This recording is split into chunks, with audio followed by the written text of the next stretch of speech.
কি কি করছেন কি? ছাড়েন প্লিজ। কেন? ইয়ে করে দিচ্ছি।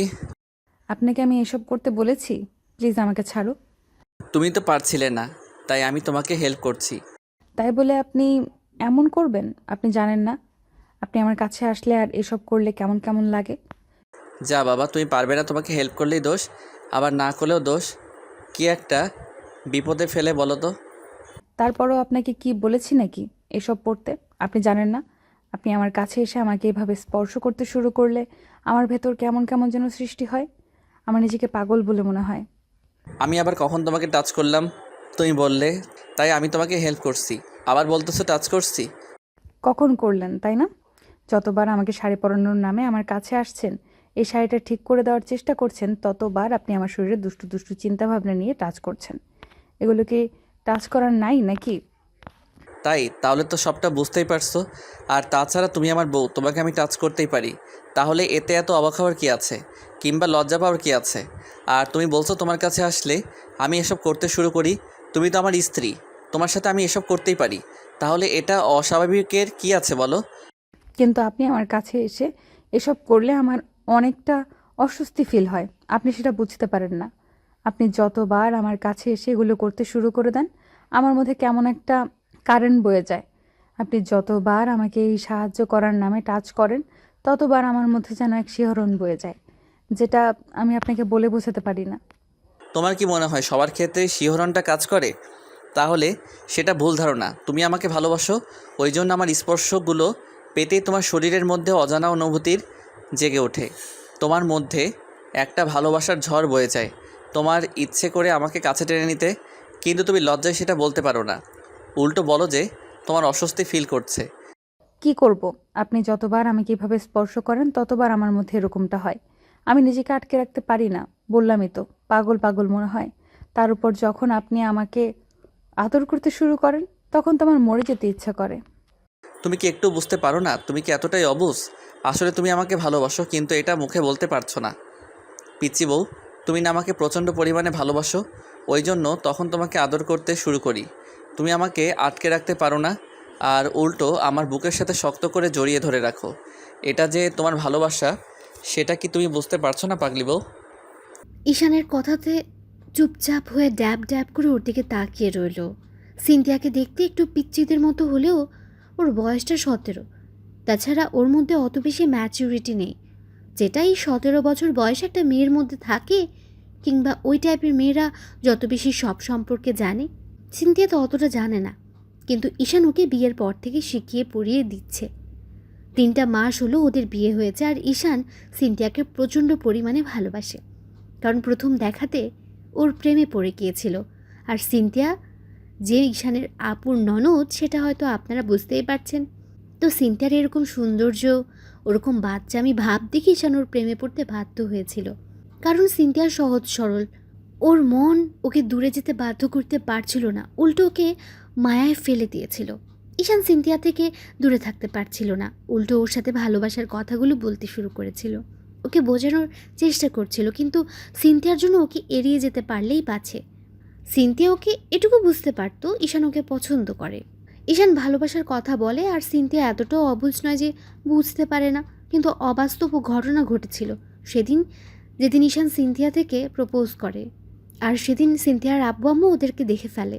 ঈশান ভেবেছিল অনেক বড় একটা ঝামেলা হয়ে যাবে, কিন্তু উল্টো সিনথিয়ার আব্বু আম্মু ঈশানের আব্বু আম্মুর সাথে কথা বলে। আব্বু আম্মু প্রথমে রাগারাগি করলে, তখন সিনথিয়ার আব্বু বলে যে ওদেরকে এক করে দিতে চায়, ওদের সম্পর্কটা আরও মজবুত করতে চায়। যেহেতু ঈশানের আপু ওদের বাসার বউ হয়, সেহেতু ওনাদের মেয়েকে এর থেকে ভালো আর সেফ একটা জায়গায় বিয়ে দিতে পারবে। তারপর ঈশানের কাছে সিনথিয়া বউ হয়ে আসলে ঈশান ওকে খারাপ রাখবে না, কারণ এটা ভাববে যে ওই বাড়িতে ওর আপু আছে, তাই সবটা ভেবেই ওদের বিয়েটা হয়েছিল। কিন্তু সিনথিয়া সেদিন ঈশানের প্রপোজটি অ্যাকসেপ্ট করেনি। উল্টো ও যখন থেকে ওদের বিয়ে হয়েছে, তখন থেকেও ঈশানের কাছে আসতে কেমন যেন ভয় পায়। তারপর এসে ঈশানকে সবসময় নিজের কাছে টেনে নেয়। ঈশান জানে সিনথিয়া একটা সময় ওকে অনেক বেশি বুঝতে পারবে, তাই ঈশান সিনথিয়াকে বারবার জোরপূর্বক নিজের কাছে টেনে নেয়।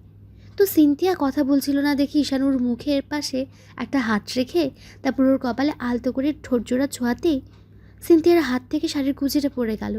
আপনারা এতক্ষণ কী ভাবছিলেন ওরা কী করছিল? আসলে সিনথিয়া শাড়ি পরতে পারে না, তাই প্রত্যেকবার ওকে শাড়ি পরিয়ে দিতে হয়। আর আজকেও সিনথিয়া শাড়ি হাতে নিয়ে চেষ্টা করছিল। ঈশান জানেও পারবে না, তাই ঈশান সাহায্য করতে গেলে সিনথিয়ার দিকে তাকিয়েছিল। আর ঈশান ওকে শাড়ি পরানোর ছলে বারবার টাচ করছিল। আর যখনই কুচিগুলো গুজে দিতে যাবে তখনই হাতটা ধরে ফেলে। আর তারপর ওদের মাঝে কী কথা হলো সেটা তো আপনারা জানতেই পারলেন। কুচিটা সিনথিয়ার হাত থেকে পড়ে যেতে ও বলতে লাগলো, এই যা সর্বনাশ করেছে, আবারও সেই প্রথম থেকে কুচিটা ঠিক করতে হবে। তোমাকে সামান্য কুচিটা ধরতে দিয়েছি আর তুমি কি না সেটাকেও ফেলে দিলে? তোমার ধারণা কোনো কাজই হবে না? হবে কি করে? আপনি সব সময় আমার কাছে আসলে দুষ্টুমি করতে শুরু করে দেন, আর এইসব উল্টাপাল্টা কাজ করলে কি করে হবে? আপনি একটুও বোঝার চেষ্টা করেন না, আর হুটহাট করে এসেই আমাকে এমন করে আদর দিতে শুরু করেন। আরে বাবা, তোমাকে ভালোবাসি বলেই তো আদর দিতে শুরু করেছি, নাকি? আমার ভালোবাসাটা তোমার চাই না বলো? তাহলে আমি এখন থেকে তোমার কাছে আসবো না। তাহলে তুমি সেটা সরাসরি বলে দাও। সিনথিয়া অসহায়ভাবেই ঈশান চোখের দিকে তাকিয়ে আছে। ঈশান জানে সিনথিয়া ওকে একটু হলেও ভালোবাসে, কিন্তু সেটা লজ্জার সংসারের কারণে বলতে পারছে না। সিনথিয়া প্রচণ্ড পরিমাণে লজ্জাবতী একটা মেয়ে, তাই ঈশান সবটা নিজে থেকে ওকে বাধ্য করে। আর সিনথিয়া এবার ঈশানের মুখের দিকে তাকিয়ে দেখে ঈশানকে আলতো করে বুকে জড়িয়ে ধরতে ওর বুকে মাথা রাখলো। আর সিনথিয়া ওকে কেমন যেন বাচ্চাদের মতো আঁকড়ে ধরলো। তখন বলতে লাগলো, এই সামান্য কথাতে তুই কতটা কষ্ট পেয়েছো, কতটা খারাপ লেগেছে সেটা আমি খুব ভালো করে জানি। তাহলে আমি যদি তোমার কাছে না আসি, তোমাকে আদর করতে না শুরু করি, তোমাকে ভালো না বাসি, বেশি দূরে সরিয়ে দেই সব সময়, তাহলে তোমার কতটা খারাপ লাগবে তুই ভাবতে পারছো? তুই শুধু শুধু এসব কথা আমার থেকে লুকিয়ে যাও। একটাবার প্রকাশ করলে তো পারো। তুমি আমাকে ভালোবাসো, তুমি জানতে না আমি তোমাকে কতটা বেশি ভালোবাসি, যার জন্য এরকম পাগলামি করতাম। ওই জন্য তোমার আব্বু আম্মুর যেচে আব্বু আম্মুর সাথে কথা বলেছিল আর আমাদের বিয়েটা হয়েছিল। তাহলে তুমি আমাকে একটু ভালোবাসতে পারতেছো না কেন? সিনথিয়া কোনো কথা বলছে না। ঈশান নিজের মতো করে ওর ভালোবাসাটা প্রকাশ করে যাচ্ছে। এর মাঝে মধ্যে ভাবে মানুষ এত বেশি ভালোবাসে কি করে। কারণ প্রত্যেক রাতে সিনথিয়াকে ঈশান বুকে নিয়ে ঘুমায়। আর যতক্ষণ অবধি সিনথিয়া জেগে থাকে ঈশান মাথায় হাত বুলিয়ে দেয়, নানান কথা বলে, ওকে ঘুম পাড়িয়ে দেয়, ঠিক যেমন বাচ্চাদেরকে ঘুম পাড়ায়। আর ঈশান ওর বাচ্চা স্বভাবের জন্য ওকে প্রচণ্ড পরিমাণে ভালোবাসে। কখনো ওর উপর রাগ অভিমান করেনি, কিন্তু যখন খুব বেশি রাগ হয়ে যায় তখন সিনথিয়ার দিকে তাকালে ও ভয়ে একদম কুঁকড়ে যায় আর দৌড়ে গিয়ে ঈশানকে আঁকড়ে ধরে কান্না করে দেয়। তাতে ঈশান আর রাগ করতে পারে না। এটা যেন ওদের নিত্যদিনের একটা রুটিন হয়ে গেছে। ঈশান যতবার ওর উপর রাগ করে সিনথিয়া ঠিকই একেই কাজ করে। তো ঈশান সিনথিয়াকে ছেড়ে দিয়ে তারপর ওর সামনে বসে শাড়ির কোঁচাটা ঠিক করতে লাগলো। এবার ঈশান আর সিনথিয়াকে একটাবার টাচ করলো না। ঈশান সিনথিয়াকে কুচিটা হাতে ধরিয়ে দিয়ে বলতে লাগলো, ঠিক আছে, তুমি রেডি হয়ে নাও, আমি রেডি হয়ে নিতেছি। তোমার আব্বু আম্মু আবার অপেক্ষা করছে আমাদের জন্য। ঈশানের মুখটা কালো হয়ে আছে। ও কিছু বলার আগে ঈশান ওয়াশরুমে ঢুকে গেল আর সিনথিয়া ড্রেসিং টেবিলের সামনে বসে নিজেকে গোছাতে লাগলো। আধ ঘন্টা পর ঈশান বেরিয়ে আসলো। সিনথিয়া তখন ওকে একটা পাঞ্জাবি এগিয়ে দিতেই ঈশান সেটা হাসি মুখে পরে নিল। তো ওরা বাইরে এসে গাড়িতে উঠতেই সিনথিয়া গিয়ে ঈশানের পাশে বসলো। কিন্তু আজকে ঈশান ওকে একটাবারও নিজের কাছে টেনে নিয়ে ওর বুকের সাথে জড়িয়ে ধরে গাড়ি চালাচ্ছে না। সিনথিয়া আর চোখে ঈশানের দিকে তাকাচ্ছে, কিন্তু একটা বারের জন্য ওর দিকে তাকালো না। তারপর আর কি, আধা ঘন্টার মধ্যে ওরা বাসায় চলে আসে। তারপর কলিং বেল দিতে সিনথিয়া ওর আম্মুকে দেখে জড়িয়ে ধরে আর কান্না করে দেয়। সিনথিয়ার আম্মু ওর সাথে কিছুক্ষণ কথা বললে সবার সাথে ঈশান স্বাভাবিকভাবে কথা বলল। তারপর আর কি, দুজনের রুমে চলে আসলো। তারপর বিছানায় শুয়ে পড়তেই বলতে লাগলো, কি হলো? আপনার খারাপ লাগছে নাকি শরীর খারাপ করেছে আমাকে বলেন। না, আমার ঘুম পাচ্ছে, আমি একটু ঘুমাই, তুমি ঘুমালে ঘুমাতে পারো। আচ্ছা ঠিক আছে, আমি তোমাকে ডিস্টার্ব করবো না, ভয় পেও না। এভাবে বলছেন যেন আমি আপনাকে কমেন্ট করে ডিস্টার্ব করতে শুরু করব। ঘুম পাচ্ছে, ঘুমান, এইসব আবার বলার কি আছে? আসেন, সেটাই তো। ঈশান বিকেলের দিকে ঘুমিয়ে একদম সন্ধ্যার দিকে তাও সিনথিয়ার ডেকে উঠালে। দেখলো সিনথিয়া একটা থ্রি পিস পরেছে আর শাড়িটা খুলে ফেলেছে, আর ওকে এখন আরও বাচ্চাদের মতো লাগছে। ঈশান কিছুক্ষণ ওর দিকে তাকিয়ে থেকে তারপর সিনথিয়া যখন বলল, আম্মু আপনাকে খেতে যেতে বলেছে, আব্বু বসে আছে আপনার জন্য, ফ্রেশ হয়ে আসেন। ঈশান উঠে গিয়ে ফ্রেশ হয়ে তারপর দুজন মিলে নিচে গেল। ঈশান খাবারের আইটেম দেখে অবাক হয়ে যাচ্ছে আর মনে মনে ভাবছে জামাই আদর বোধহয় একেই বলে। ঈশান যতবার সিনথিয়াদের বাসায় এসে ওর আম্মু ওকে এক গাদা খাবার রান্না করে বসে থাকে। শত হলেও একমাত্র মেয়ের জামাই বলে কথা। তার উপর ঈশানের আপু আর সিনথিয়ার ভাইয়া এখন এখানে থাকে না, ওরা দেশের বাইরে চলে গেছে। তাই যতবার এ বাসাতে আসে ওদের আপ্যায়ন সিনথিয়ার আম্মুই করে। তো খাওয়া দাওয়া শেষ করে ঈশান ওর সবার সাথে কিছুক্ষণ কথা বলে তারপর রুমে আসে। ওর পেছন পেছন আসলো। ঈশান রুমে গিয়ে বসতেই সিনথিয়া কিছুক্ষণ ওর আশেপাশে ঘুরঘুর করতে লাগলো। ঈশান বিষয়টা বুঝতে পেরে উঠে গিয়ে ব্যালকনিতে দাঁড়ালো।